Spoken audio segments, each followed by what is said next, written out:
সপ্তম শ্রেণীর ছাত্রছাত্রীদের জন্য আজকের ভিডিওটি খুবই গুরুত্বপূর্ণ। আজকের ভিডিওতে আমি তোমাদের দেখিয়ে দেবো ভূগোলের বায়ুচাপ অধ্যায় থেকে কোন কোন প্রশ্নগুলো তোমাদের প্রথম পর্যায়ক্রমিক মূল্যায়ন হিসেবে পরীক্ষায় আসতে চলেছে। তা তোমাদের এখানে যে প্রশ্নগুলো আমি আলোচনা করব সেগুলো প্রত্যেকটির মান 1, 2 এবং 3-এর মধ্যে থাকছে। এই প্রশ্নগুলো তোমরা বাড়িতে যদি ভালো করে প্র্যাকটিস করো তাহলে কিন্তু তোমরা অবশ্যই কমন পাবে এবং বায়ুচাপের অধ্যায় থেকে যে গুরুত্বপূর্ণ প্রশ্ন যেগুলো পরীক্ষায় প্রত্যেক বছর আসে সেই প্রশ্ন তার সাথে উত্তর তোমরা পেয়ে যাচ্ছ এই ভিডিওর মাধ্যমে। তো ভিডিওটি ভালো লাগলে অবশ্যই লাইক করে দিও এবং চ্যানেলে নতুন হয়ে থাকলে চ্যানেলটিকে সাবস্ক্রাইব করে রেখো এইরকম ধরনের নিত্য নতুন নোটস এবং সাজেশন পাওয়ার জন্য। তাহলে দেখে নাও যে সমস্ত প্রশ্ন আমি তোমাদের বলে দিয়েছি। তাহলে দেখো, প্রথম প্রশ্ন, বায়ুচাপ কাকে বলে? ভূপৃষ্ঠে প্রতি একক ক্ষেত্রফলে বায়ু যে বল প্রয়োগ করে তাকে বায়ুচাপ বলে। 2 নম্বর হচ্ছে, আমরা বায়ুচাপ বুঝতে পারি না কেন? না, মানুষের মুখ ও শ্বাসনালীর মধ্য দিয়ে বায়ু শরীরের ভেতর প্রবেশ করে বাইরের দিকে চাপ দেয়। এই চাপ ও শরীরের রক্তচাপ বায়ুমণ্ডলের চাপের সঙ্গে সমতা রক্ষা করে, তাই আমরা বায়ুর চাপ অনুভব করি না। 3 নম্বর, মহাকাশচারীরা বাতাস ভরা বিশেষ ধরনের পোশাক ব্যবহার করেন কেন? না, পৃথিবীর বাইরে মহাকাশে কোনো বাতাস নেই, ফলে মহাকাশচারীরা মহাকাশে গেলে তাদের ওপর বাইরে থেকে কোনো বায়ুচাপ প্রযুক্ত হয় না, কিন্তু শরীরের ভিতরে বাতাসের চাপে শিরা ধমনী ফেটে যেতে পারে, তাই তারা বিশেষ ধরনের পোশাক ব্যবহার করেন যেখানে বাতাস ভরা থাকে। সেই বাতাস তাদের শরীরের বাইরের থেকে চাপ সৃষ্টি করবে। 4 নম্বর, বায়ু চাপ দেয় কেন? না, গ্যাসীয় পদার্থের অণুগুলি বায়ুমণ্ডলে আলগাভাবে ঘুরে বেড়ায়, তখন কোনো বস্তুর সঙ্গে সেই অণুগুলির ধাক্কার ফলে বায়ুচাপ সৃষ্টি হয়। 5 নম্বর প্রশ্ন, বায়ুর চাপ কোথায় সবচেয়ে বেশি হয় এবং কেন? না, পৃথিবী পৃষ্ঠে বা সমুদ্র সমতলে বায়ুর চাপ সবচেয়ে বেশি হয়, কারণ সেখানে পৃথিবীর মাধ্যাকর্ষণ শক্তি এবং উপরের স্তরের বায়ুর প্রবল চাপে বায়ুর অণুগুলো পরস্পরের কাছে চলে আসে। এর ফলে বায়ুর ঘনত্ব বেড়ে যায় এবং বায়ুর চাপও বৃদ্ধি পায়। 6 নম্বর প্রশ্ন, উষ্ণতার সঙ্গে বায়ুর চাপের সম্পর্ক কী? না, বায়ুর উষ্ণতা বৃদ্ধি পেলে, অর্থাৎ বায়ুর উষ্ণ হলে বায়ুর চাপ কমে এবং বায়ুর উষ্ণতা হ্রাস পেলে, অর্থাৎ বায়ু শীতল হলে বায়ুর চাপ বৃদ্ধি পায়, অর্থাৎ বেড়ে যায়। 7 নম্বর প্রশ্ন, উচ্চতা বৃদ্ধির সঙ্গে বায়ুর চাপের সম্পর্ক কী? না, উচ্চতা বৃদ্ধির সঙ্গে সঙ্গে বায়ুর চাপ কমতে থাকে। প্রতি 110 মিটার উচ্চতা বৃদ্ধির সঙ্গে বায়ুর চাপ 1 সেন্টিমিটার পারস্তম্ভের সমান কমতে থাকে। 8 নম্বর প্রশ্ন, বায়ুর ঘনত্বের সঙ্গে চাপের সম্পর্ক কী? না, বায়ুর ঘনত্ব বাড়লে বায়ুর চাপ বাড়বে এবং বায়ুর ঘনত্ব কমলে বায়ুর চাপ কমবে। 9 নম্বর প্রশ্ন, বায়ুর চাপ বৃদ্ধি পেলে স্ফুটনাঙ্কের কী পরিবর্তন ঘটে?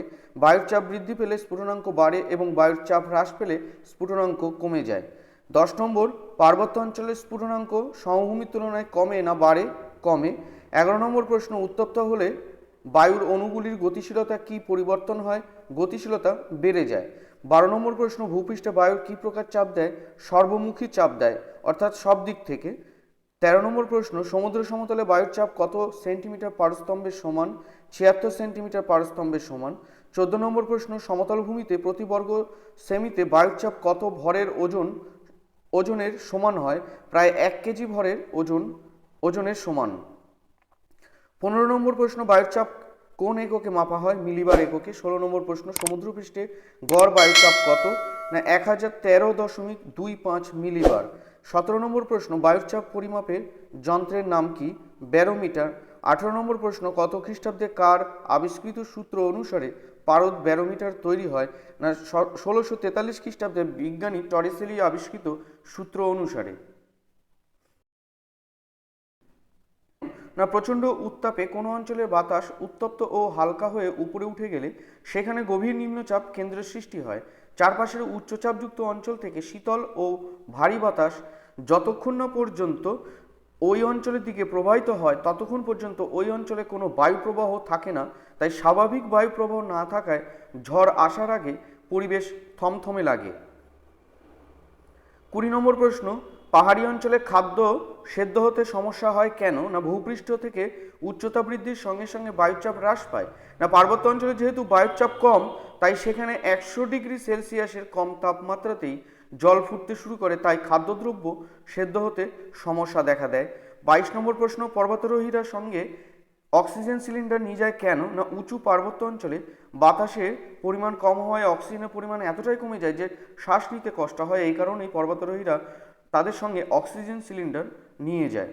23 নম্বর প্রশ্ন, সমভূমির লোকেরা পার্বত্য অঞ্চলে গেলে সহজেই ক্লান্ত হয়ে যায় কেন? না পার্বত্য অঞ্চলে বায়ুর ঘনত্ব কম বলে অক্সিজেনের পরিমাণ কম, ফলে শ্বাসকার্যে অসুবিধার সৃষ্টি হয়। তাই সমভূমির লোকেরা পার্বত্য অঞ্চলে গেলে বায়ুতে অক্সিজেনের কম থাকায় তাদের শ্বাসকার্যে অসুবিধা দেখা দেয় এবং সহজেই ক্লান্ত হয়ে পড়ে।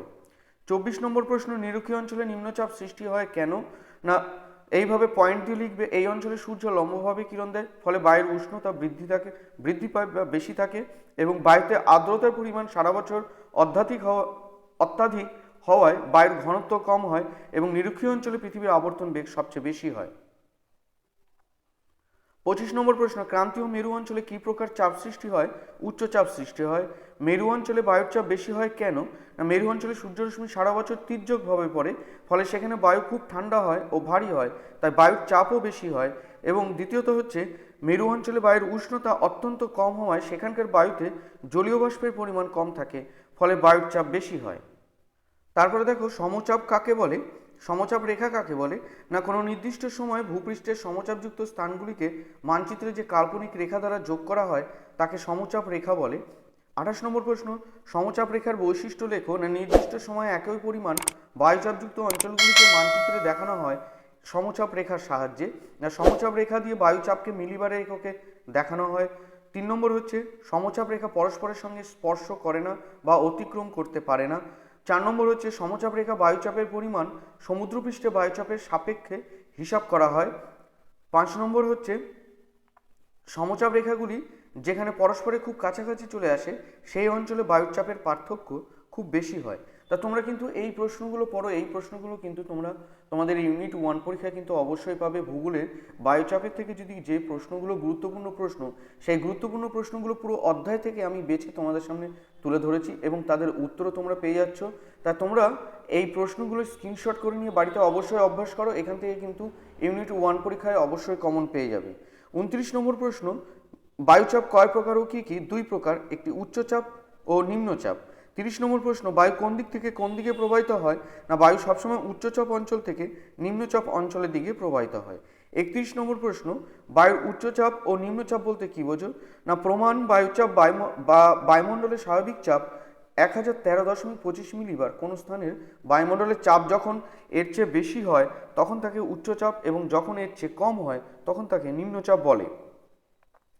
32 নম্বর প্রশ্ন, বায়ুর উচ্চচাপ ও নিম্নচাপ অঞ্চলে কি প্রকার আবহাওয়া বিরাজ করে? না উচ্চচাপ অঞ্চলে পরিষ্কার ও শান্ত আবহাওয়া এবং নিম্নচাপ অঞ্চলে অশান্ত আবহাওয়া অর্থাৎ ঝড় বৃষ্টি দেখা দেয়। তোমাদের যদি শর্ট প্রশ্ন আসে যে কোন অঞ্চলে ঝড় বৃষ্টি বেশি দেখা যায়, না নিম্নচাপ অঞ্চলে ঝড় বৃষ্টি বেশি দেখা দেয়। তারপরে খুব গুরুত্বপূর্ণ প্রশ্ন, বায়ুর উচ্চচাপ ও নিম্নচাপের মধ্যে পার্থক্য লেখো। না উচ্চচাপ ও নিম্নচাপের যে পার্থক্য আমি তোমাদের দেখিয়ে দিয়েছি, এইভাবে 1 2 3 করে তোমাদের পড়তে হবে। তা তোমাদের পরের প্রশ্নতে চলে যাচ্ছি, বায়ু প্রবাহের প্রধান কারণ কি? বায়ুচাপের পার্থক্য। বায়ু প্রবাহ কিভাবে সৃষ্টি হয়? কোন স্থানের বায়ুর উষ্ণতা বেশি হলে সেই বায়ু প্রসারিত ও হালকা হয়ে উপরে উঠে যায়, ফলে সেখানে নিম্নচাপের সৃষ্টি হয়। তখন চারপাশের উচ্চচাপ অঞ্চল থেকে বায়ু ওই নিম্নচাপ অঞ্চলের দিকে ছুটে আসে, ফলে বায়ু প্রবাহের সৃষ্টি হয়। তারপরের প্রশ্ন, বায়ু প্রবাহের গুরুত্ব লেখো। না বায়ু প্রবাহের ফলে পৃথিবীর বিভিন্ন অঞ্চলের মধ্যে তাপের সমতা বজায় থাকে এবং বায়ু প্রবাহের ফলেই মেঘ, ঝড় বৃষ্টি প্রভৃতি প্রাকৃতিক ঘটনা ঘটে থাকে। 37 নম্বর প্রশ্ন, মাউন্ট এভারেস্টের উচ্চতা এবং সেখানকার বায়ুচাপ লেখো। না মাউন্ট এভারেস্টের উচ্চতা 8848 মিটার এবং বায়ুচাপ হচ্ছে 930 মিলিবার। 38 নম্বর প্রশ্ন, পৃথিবীর সমুদ্র সৈকতের বায়ুচাপ কত? 1000 মিলিবার। 39 নম্বর প্রশ্ন, জলীয় বাষ্প তার সম আয়তন বায়ুর তুলনায় হালকা হয় না ভারী হয়? হালকা হয়। 40 নম্বর প্রশ্ন, বর্ষাকালে বায়ুর চাপ কম হয় কেন?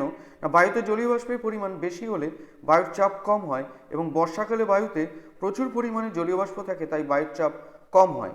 41 নম্বর প্রশ্ন, দৈনন্দিন জীবনে বায়ুচাপের ব্যবহারিক প্রয়োগগুলি লেখো। না বায়ুচাপের জন্য স্ট্র দিয়ে ঠান্ডা পানীয় শরবত প্রভৃতি পান করা যায়। বায়ুচাপের জন্য পাম্পের সাহায্যে জল উপরে তোলা যায়। এবং 3 নম্বর হচ্ছে, দোলের সময় পিচকারিতে রং ভরা এবং ড্রপারে কালি ভরা প্রভৃতি সম্ভব হয় বায়ুচাপের জন্যই। 42 নম্বর প্রশ্ন, না বায়ুচাপের তারতম্যের কারণগুলি হলো কি কি, সেগুলি আলোচনা করো। অথবা বায়ুচাপ সর্বত্র সমান হয় না কেন? না আমি তোমাদেরকে জাস্ট শুধু পয়েন্টগুলো বলছি, দেখো এইভাবে পয়েন্ট দিয়ে তোমাদের লিখতে হবে। উষ্ণতার প্রভাব, উচ্চতার প্রভাব, আবর্তন গতি, তাহলে তোমাদের এই 3টে পয়েন্ট দিয়ে কিন্তু তোমাদের আলোচনা করতে হবে। তাহলে বায়ুচাপের তারতম্যের কারণগুলি আলোচনা করো, তাহলে তোমাদের যদি এই প্রশ্নটা আসে তাহলে কিন্তু তোমরা এই উত্তরটি লিখবে। তা তোমাদের প্রথম ইউনিটে বায়ুর চাপ অধ্যায় থেকে যে প্রশ্নগুলো আসার সম্ভাবনা রয়েছে সেগুলো তোমরা এতক্ষণ ধরে দেখতে পেলে। এগুলো যদি তোমরা বাড়িতে প্র্যাকটিস করো তোমরা কিন্তু এই অধ্যায় থেকে অবশ্যই ভালোভাবে উত্তর লিখে আসতে পারবে। তা ভিডিওটি ভালো লাগলে অবশ্যই লাইক করে দিও এবং চ্যানেলে নতুন হয়ে থাকলে চ্যানেলটিকে সাবস্ক্রাইব করে রেখো এরকম ধরনের নিত্য নতুন নোটস এবং সাজেশন পাওয়ার জন্য। তাহলে প্রত্যেকেই ভালো থাকো এবং পরবর্তী ভিডিওতে আবার দেখা হচ্ছে তোমাদের সাথে অন্য কোনো বিষয় নিয়ে।